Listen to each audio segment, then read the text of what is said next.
Hello and welcome to Comic Book Herald's Road to Empyre, Marvel's Avengers and Fantastic Four event of 2020. I'm your host, Dave Busing, founder and editor-in-chief of comicbookherald.com, where you can find reading orders and guides to all of the Marvel Universe and much, much more in comics.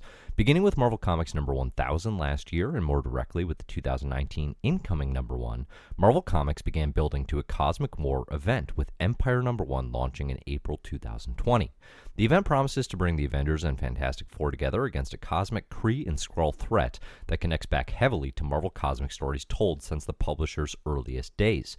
Today I'll be answering what comics set the stage for understanding this event, why Marvel's promotional strategy for Empyre is so refreshing, expectations and theories for the event. Hey, if you like Comic Book Herald YouTube channel or podcast, please consider liking, subscribing, and sharing. You can find full Empyre event reading orders on comicbookherald.com, and please note, spoilers for the discussed background reading may follow.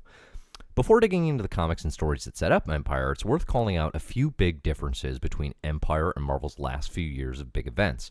Whereas the likes of War of the Realms and Absolute Carnage, both in 2019, were both very clearly built on the backs of specific creator visions, Jason Aaron on Thor, Donny Cates, Ryan Stegman on Venom, Empyre is more indebted to Marvel's history of Kree-Skrull storylines. I've thought about it, and the approach of a major universe-wide event that doesn't deliberately build out of a particular ongoing series is not a confidence-infusing background. The two least organic event builds of the past decade are 2013's Age of Ultron and 2016's Civil War II, and at my most charitable, the best I can say about the events is that I liked some parts of Age of Ultron. I talked about this a fair amount with War of the Realms, but it really helps to have the goodwill, strategy, and creative vision of a successful series driving to a universe-wide, all-caps comic book event. Empyre is, at least on the surface, forsaking that approach, but with a caveat. On one hand, the creative team of Al Ewing, Dan Slott, and Valerio Schiti do not have an ongoing series between them, and although Slott's near 20 issues on Fantastic Four will begin to tie into Empyre in 2020, Ewing's most high-profile work, The Immortal Hulk, is simply not a part of this event pitch. So by traditional measures, Empyre is kind of out of the blue. That said, Marvel is quickly attempting to ground the event two ways. The first is through Ewing's work writing potentially related teases in the pages of Marvel Comics number 1000, and then Ewing and Slott's work writing the teaser material in incoming number 1. More on this in a moment. More clear even is Marvel's promotional effort to tie Empyre to some of their Kree vs. Skrull greatest hits. Honestly, I love this approach and find it greatly refreshing. Marvel is leaning into their vast continuity, calling back to storylines from 1971, the mid to late 1970s, 1984, 2005, and 2019. For Marvel fans who can't help but dig into the entire decades-long shared universe, it's a suggestion that all that history is building to a payoff. As a writer, Al Ewing has shown a particular knack for weaving deep lore into modern stories as well. While this can be intimidating for newer readers, I actually agree with the instinct that more often than not, passionate new readers will simply seek out explanations for the history they don't know, rather than run away frightened. So without further ado, let's address some of that history that we know will set the stage for Empyre, no matter how tangentially it may do so. The first, of course, is the KreeSkrull War, which occurred in Avengers number 89 to 97. It ain't neat, but Roy Thomas, Neil Adams, and Sal Buscema's work across early 70s Avengers comics stands out as some of the most ambitious multi-part epics from the tail end of Marvel's Silver Age. The details are too numerous to encapsulate without just reading the thing. Memorable moments off the top of my head would be things like Hank Pym getting turned into an ape by Ronan the Accuser, Neil Adams exploring Vision's insides with later Hank Pym as Ant-Man, and Hawkeye running around calling himself Goliath and wearing nothing but thin metal plates over his nips. Nonetheless, as you'd expect, the Kree and Skrull are warring and don't much care whether Earth gets in their way. Put on your almost Bronze Age reading lenses, dig into this story that sets the stage for so much of Marvel Cosmic to come, including modern events like Secret Invasion, where writer Brian Michael Bendis called back to the Kree-Skrull War as an inciting moment, so an inciting incident in putting Earth and, Marvel's Avengers and heroes on sort of the cosmic map. So that's sort of the build. That's like the most essential storyline really for any Kree-Skrull related sagas. But then there's the Celestial Madonna saga, which is spread out across a number of years and a number of titles, primarily occurring in the pages of Avengers. You could do like issues 129 to 135 and giant size Avengers 2 to 4. Don't worry if you're trying to memorize what issues to go read. I've got the reading order linked in the show notes here for all of the Road to Empyre. Written by Steve Englehart, the Avengers Celestial Madonna is deliciously overstuffed with complex and convoluted continuity, time travel, and cosmic religion. It's not just complicated for 1975, it'd be complicated for 2975. Honestly, the entire affair is a pretty fair litmus test for comic book readership's appetite for muddled insanity. Up front, I'd like to acknowledge that the Celestial Madonna saga cannot be succinctly summarized, but I'm going to try with the relevant details for Empyre. At its core, the saga is all about cosmic prophecy with language mirroring Christian theology. So, in order of operations, number 1, this has nothing to do with the actual Celestials, despite the name. In fact, it began about 2 years before Jack Kirby would create those characters in the pages of Eternals. Number 2, the titular Madonna is actually Mantis. Before she was green and known for sailing the spaceways of the Guardians of the Galaxy, Mantis was the mysterious Vietnamese martial artist with the Avengers.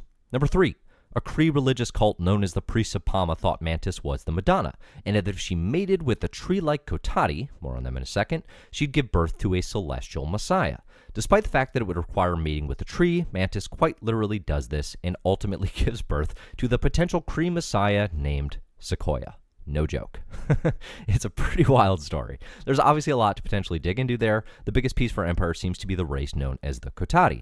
The tree-like alien race is teased in both incoming number 1 and the cover to Empyre number 1. If you look at the backdrop, it's all Catotti. So here's a quick primer. The story goes that the peace and plant-like Catotti evolved alongside the Kree on Hala until their home planet, until the Skrulls showed up and offered their technology to whichever race could best prove themselves worthy. Long story short, this led to Kree factions murdering the Catotti and causing them to hide their continued existence, them being the Catotti, from all but pacifistic Kree priests of Pama, lest the Kree turn violent against them again. Okay. That's your background for the Catotti race, which again we're going to talk about in the context of incoming in just a moment. Other comics you can read historically: Fantastic Four Annual number 18. This 1984 annual from the midst of John Byrne's acclaimed run on Fantastic Four is notable for a handful of reasons: the wedding of Black Bolt and Medusa, follow-up to the X-Men's Dark Phoenix saga, and the expansion of the Kree warrior Beldon and Skrull warrior Raxor.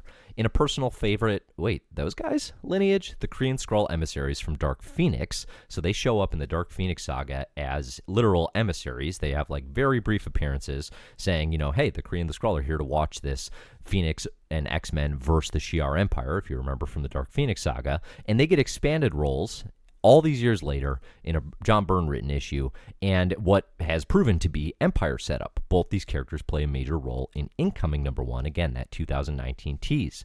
The other big connective tissue is Young Avengers, which launched in 2005 and 2006. Following the events of Avengers Disassembled, Marvel capitalized on a newfound opening with the Alan Heinberg and Jim Chung created Young Avengers. While this could have been a throwaway attempt to mimic DC's Teen Titans, the Young Avengers very quickly became a beloved unit in their own right, with strong regular members like Patriot, Wiccan, Hulkling, Kate Bishop, and Stature. Hulkling is particularly important for Empyre, as the character is actually the son of royal Kree and Skrull heritage. In Young Avengers' second half, it's revealed that Teddy's given name is Doric VIII, the son of a Skrull princess and possibly Captain Marvel. Oddly enough, from the time during the KreeSkrull War when Super Skrull captured him and some Avengers, a classic case of prisoner of war, falls in love with a princess, and quickly has a baby. Intriguingly, like the Celestial Madonna, Hulkling's story is also dictated by cosmic prophecy. In the Al Ewing written New Avengers, which launched in 2016, it's revealed that the Star Sword, known as Excelsior, Stan Lee's catchphrase, is Teddy's cosmic birthright, and that whoever can wield the sword, in a very on-the-nose Sword in the Stone parallel, is the rightful heir to the power of Doric Supreme, the first Kree-Skrull hybrid warrior. Since this reveal way back in 2005-06 of Teddy's, Kree-Skrull heritage, it has been sort of in the background of any, Teddy-focused story that his rightful place or his birthright is to lead and potentially bring the Krees and Skrulls together. This is something that he has not given into, and we're going to talk about that because in the pages of incoming number 1, that's one of the big hooks here, is the idea that Teddy would finally say, actually, I'm going to assume this birthright. What would make him say that, and why would he do that, I think are the interesting questions of Empyre. Another good read that is way less directly connected than anything I just mentioned, but is going to play a role, is the Robbie Williams and Nico Henry Khan 5-issue miniseries from 2019 called Meet the Skrulls. Think The Americans, or even like Marvel's 2016 Vision, for a look at the family life of Skrull secret super spies hiding out on Earth. This was one of my favorites of 2019. I think at the midway point, it was like my second favorite comic of the entire year. It's still inside my top 10 of 2019. It's a very good, clean 5-issue miniseries, and these characters are going to play a role in, at a minimum, the Road to Empire KreeSkrull War one-shot that's going to launch as Prelude. So this is recommended reading regardless of relevance, but it seems to be playing a role as well. Okay, so getting all the way to incoming number 1, which I reviewed when it came out, the builds to Empyre here. The first thing is Raxor and Beldan are uncovered as part of this murder mystery that, and again, spoilers for incoming number 1 here, part of a murder mystery that the Avengers and various heroes, Jessica Jones, Captain Marvel, Blue Marvel, are attempting to solve. They were on Earth, and as it turns out, as they uncover, they were actually working together. And the one thing that Raxor and Beldan seemingly have discovered is a ominous clue that quite clearly points to the Catotti, which is beware the trees. Again, the Catotti being this plant-like alien race. They are saying something about the fact that the Catotti pose a threat now to perhaps Kree and Skrull ways of life. Related here at the very end of incoming number 1, we also have Teddy assuming his role as the leader of Kree and Skrull. He says, "My people, you are Kree and you are Skrull, orphans of Skrullos, orphans of Hala." Remember, both Kree and Skrull have essentially, over the past, modern Marvel cosmic landscape, starting with, let's say, like Annihilation in 2005, 2006, they've lost their homeworlds, they've lost people. The cosmic landscape is not an easy one to navigate, and these giant empires are definitely weakened compared to what they have potentially been throughout Marvel history. Something has brought Teddy and Excelsior, wielding this, again, magic sword that is his birthright, has brought him to this planet. And I think one question is why? Why would Teddy, after all these years, go and assume his royal leadership? Well, the Teddy reveal has led to much theorizing, most of it quite bad, honestly. Now, on the surface, Teddy claiming his royal lineage, holding up a giant sword, and seemingly directing a fleet of combined Skrulls and Kree toward Earth, it looks bad. That said, it makes almost no sense that Teddy would so suddenly turn on Earth. Last we saw him, he was quite happily in a relationship with Billy Kaplan, aka Wiccan, in the pages of Death's Head number 2, 2019 4-issue miniseries written by Teenie Howard, that I think largely went under the radar. This thread is followed through in incoming. There's not some major break that happens between the two. They are quite clearly still together. And it would suggest Teddy's, there's no reason to believe he would be out for revenge or anything of that nature. And also, I have to say, I think Al Ewing, Dan Slott, and the creative teams involved here are too smart to have one of Marvel's, so few openly gay characters strike out as a villain for, small reasons, let's say. I think that's a really bad look that they're much too smart to play with. As a result, I actually think it's more likely Teddy is driving to Skrull and Kree armadas to Earth's heroes for help rather than any attempted conquest. Big picture, we also have Earth coming off the War of the Realms invasion in 2019. So a Kree-Skrull attack feels not only duplicative, but smaller in scope. It just doesn't make sense. Plus, let's consider Al Ewing launching Guardians of the Galaxy number 1 this week as I'm recording this Road to Empire. It makes sense he'd want to begin building a cosmic stage for that run.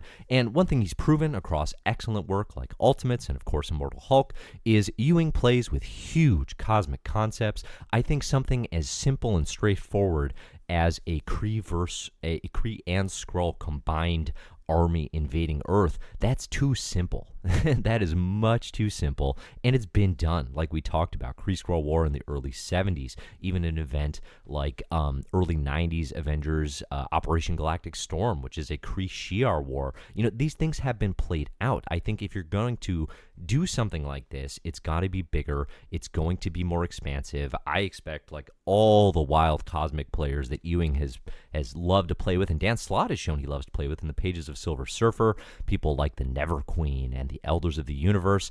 I think they're going to be getting involved in something where the Catotti are a sort of mysterious and potential new threat to the Marvel cosmic landscape that could be very, very interesting. So I'm tentatively excited about this event despite the unique approach. I'm curious what you all think. If you think there are other issues and stories that should be read here as well. I can't remember if I mentioned it offhand, but I would also recommend here New Avengers, written by Al Ewing, where he has Wiccan and Hulkling as members of that Avengers squad. I think is likely going to be somewhat relevant build here. And then, of course, Dan Slott writing his ongoing Fantastic Four is going to be relevant as that series continues into 2020 and up to Empyre as well. So thanks, everybody, for listening. As always, I look forward to your feedback, and I will just finally sign off and say, enjoy the comics.